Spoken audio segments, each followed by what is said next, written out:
만약에 백내장 진단을 받으셨더라도 이런 분은 백내장 수술하실 필요가 없습니다. 수술을 하시면 본인의 원래 눈의 조절 능력을 포기하는 것과도 같거든요. 최대한 늦게 하시는 게 좋습니다.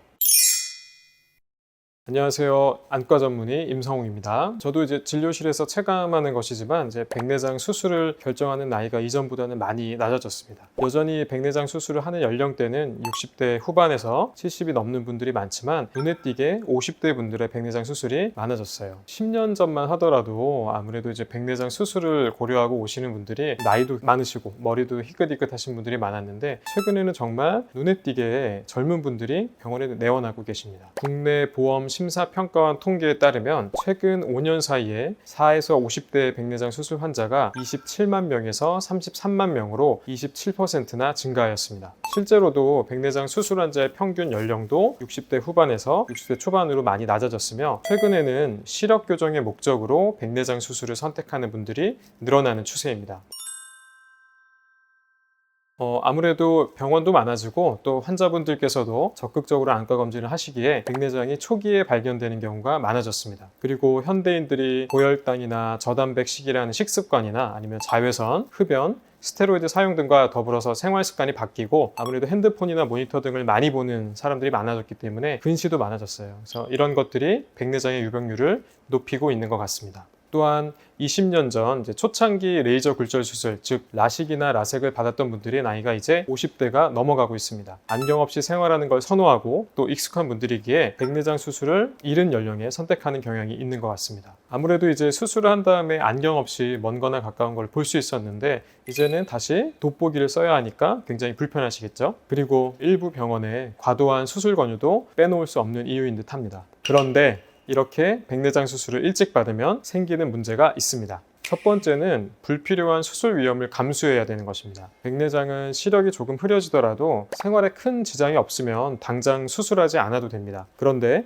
너무 이른 단계에서 수술을 하면 사실상 굳이 필요 없는 위험을 감수하게 되는 겁니다. 수술 과정에서 생기는 감염이나 출혈, 망막박리 같은 수술 합병증이 매우 적긴 하지만 있습니다. 그리고 반영구적이라는 백내장 수술이지만 눈 안의 인공수정체는 항상 잘 고정되어 있는 것이 아닙니다. 탈구되어 위치가 변하면서 시력이 변할 수도 있고 인공수정체를 다시 자리 잡게 하는 2차적인 수술이 필요할 수도 있습니다. 두 번째는 기대만큼의 효과가 없는 경우가 있습니다. 초기 백내장이나 노안은 시력 저하가 심하지 않습니다. 이런 경우에는 수술을 해도 환자가 느끼는 시력 개선 효과가 기대보다 적을 수 있어요. 수술을 했는데 별 차이가 없네 라고 오히려 실망할 수도 있죠. 다초점 인공수정체의 근거리 초점 거리는 35에서 45cm 정도입니다. 실제로 40대 후반이나 50대 초반의 환자분들 중 눈 기능이 좋은 분들은 40cm 정도의 근거리는 볼 수 있는 분들이 꽤 있습니다. 특히 이제 4에서 50대에 상대적으로 젊은 나이인데 노안 교정을 위해 수술을 하고 싶은 분들은 안과에 내원하셔서 본인이 갖고 있는 조절력이나 근거리 시력에 대해서 정확히 측정하고 수술을 상담받으셨으면 좋겠습니다. 이런 경우도 위험을 감수하고 한 수술의 의미가 적다고 생각이 됩니다. 세 번째, 내 수정체가 가지고 있는 조절 기능을 너무 일찍 포기하게 됩니다. 혼탁해진 수정체를 제거하고 그 자리에 인공수정체를 넣는데 이것을 한번 넣으면 평생 사용하게 됩니다. 그런데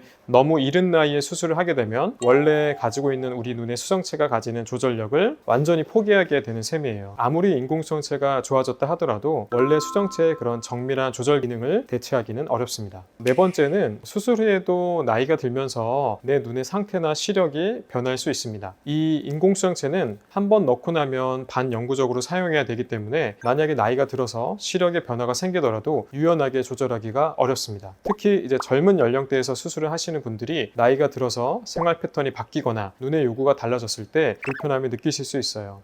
그런 경우에는 다시 인공수정체를 교환하거나 재수술하는 것이 어려울 수가 있습니다. 실제로 이제 병적 근시라고 해서 근시가 진행하는 사람들이 있거든요. 그런 경우에는 정확히 도수에 맞는 인공수정체가 들어갔다고 하더라도 근시가 진행함에 따라 도수가 변하고 인공수정체를 바꿔야 되는 경우가 생길 수도 있습니다. 젊은 환자분이 이제 다초점 인공성체를 요구해서 수술을 이제 상담받으러 오셨을 때 저희가 눈을 봤을 때 이분의 눈이 병적 근시인지 아닌지를 알 수 있어요. 그래서 만약에 병적 근시라고 판단되면 지금 현재 상태는 다초점 인공성체가 그분에게 맞을 수도 있습니다. 그렇지만 10년이나 15년, 20년이 지났을 때는 그분의 눈 상태에 다초점 인공성체가 맞지 않을 수도 있어요. 그래서 이런 것들을 좀 고려해서 이른 나이에 수술하시는 분들은 좀 더 생각을 해야 되는데, 그렇지 못하면 내가 당장은 필요에 의해서 수술을 했지만 나중에는 오히려 재수술을 해야 되거나 아니면 인공성체를 바꿔야 되는 경우가 생기기도 합니다. 마지막으로 또 고려할 문제는 인공성체는 계속 발전하고 있습니다. 지금 기준으로 가장 좋은 렌즈를 넣으셨더라도 10년 뒤에는 그 눈의 상태와 맞지 않을 수도 있습니다. 따라서 너무 이르게 수술을 받게 되면 향후 더 좋은 치료를 받을 수 있는 기회를 놓칠 수도 있다는 점을 기억하셔야 됩니다. 최근에 나온 다초점 인공성체들은 이전의 렌즈들이 가지고 있던 빛 번짐이나 도수 오차 등의 문제를 보완하고 계속 발전하고 있습니다. 특히 많은 분들이 기다리셨던 오디세이는 다초점 인공수정체임에도 불구하고 시력의 질을 높이고 빛 번짐을 줄인 렌즈로 기다리신 분들이 많은 만큼 최근에는 이 다초점 인공수정체를 이용해서 수술하는 사례가 늘어나고 있습니다. 앞으로도 5년, 10년 후에도 지금의 오디세이처럼 정말 좋은 렌즈가 나올 수도 있기 때문에 내 지금 상태가 백내장이 심하지 않고 또 노안의 정도가 심하지 않다면 더 좋은 인공수정체를 기다리는 것도 좋은 방법이 될 수 있습니다. 저 같은 경우는 백내장이 있다고 진단받은 경우라도 무조건 수술을 받으라고 말씀드리지 않습니다. 그러면 백내장 수술은 언제 받는 게 좋냐? 이게 가장 궁금하실 텐데요. 사실 이제 본인이 불편하실 때라고 말씀드리는데 이게 좀 애매하죠. 그래서 어떤 부분이 불편하실 때 병원을 찾으셔야 되는지 명확히 알려드리도록 하겠습니다. 시력, 즉 객관적인 부분과 내 생활에서의 불편감, 즉 주관적인 부분을 같이 봐야 합니다. 만약에 교정시력을 기준으로 얘기 드리면, 만약 교정시력이 0.8에서 1.0 정도로 크게 떨어지지 않았다면 생활에 불편이 없으면 그냥 정기검진하시면 되고요. 만약에 0.5에서 0.7 정도로 교정시력이 낮아졌다면 낮에는 괜찮지만 야간 운전이나 혹은 독서가 힘들면 수술을 고려해 볼 수 있겠습니다. 교정시력이 0.3에서 0.4로 떨어지게 되면 확실히 일상생활에서 큰 불편을 느낍니다. 저는 이런 경우에는 적극적으로 수술을 권유드려요. 0.2 이하의 낮은 시력은 굉장히 시력 저하가 심하고 오히려 제때 수술하지 못하면 합병증의 위험이 커지니 빨리 수술하는 것이 좋겠습니다. 두 번째, 이제 불편함을 기준으로 얘기를 드리면, 생활에 불편함이 느껴질 때 라는 말은 사실 너무나 모호합니다. 어떤 것들이 불편함인지 알려드릴게요. 원래 운전을 잘하는데 어두워지면 운전도 못하겠고 빛이 번져서 운전을 꺼린다면, 또는 책 읽는 것을 좋아하는데 눈이 잘 안 보여서 어느 순간부터 책을 안 읽는다면, 또는 TV 보는 걸 좋아하는데 자꾸 눈을 찡그리게 되고 잘 안 보여서 TV를 보지 않게 된다면, 그리고 만약 골프를 좋아하는데 공이 잘 안 보여서 내 타수가 줄어드는 것 같다면, 이런 증상이 있으면 생활에 불편감이 있는 게 맞고 수술을 고려해 보시는 것이 좋겠습니다.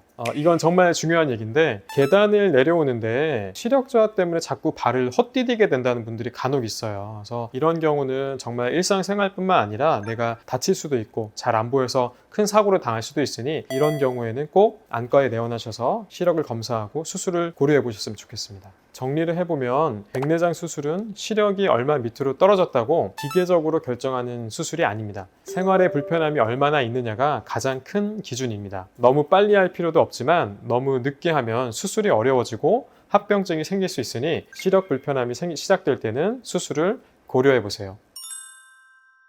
백내장 수술은 전 세계적으로 가장 많이 시행되는 수술 중에 하나입니다. 기술도 크게 발전했어요. 하지만 그렇다고 해서 쉽다, 아무 때나 해도 된다 라고 생각하는 것은 매우 위험합니다. 백내장 수술은 환자 눈 상태, 그리고 생활 방식, 동반 질환들을 종합적으로 고려해서 적절한 시점에 시행해야 최선의 결과를 얻을 수 있습니다. 너무 늦게 해서 위험을 키우는 것도 문제지만 너무 가볍게 생각해 일찍 하는 것도 환자에게 불필요한 부담과 합병증 위험을 안길 수 있습니다. 따라서 백내장 수술은 나의 평생 시력을 좌우하는 큰 결정이라는 생각을 가지고 수술을 고려하시면 되겠습니다. 더 자세한 얘기가 궁금하시면 댓글을 남기셔도 되고요. 저를 직접 찾아오셔도 됩니다. 지금까지 안과 전문의 임성웅이었습니다. 영상 시청해 주셔서 감사합니다.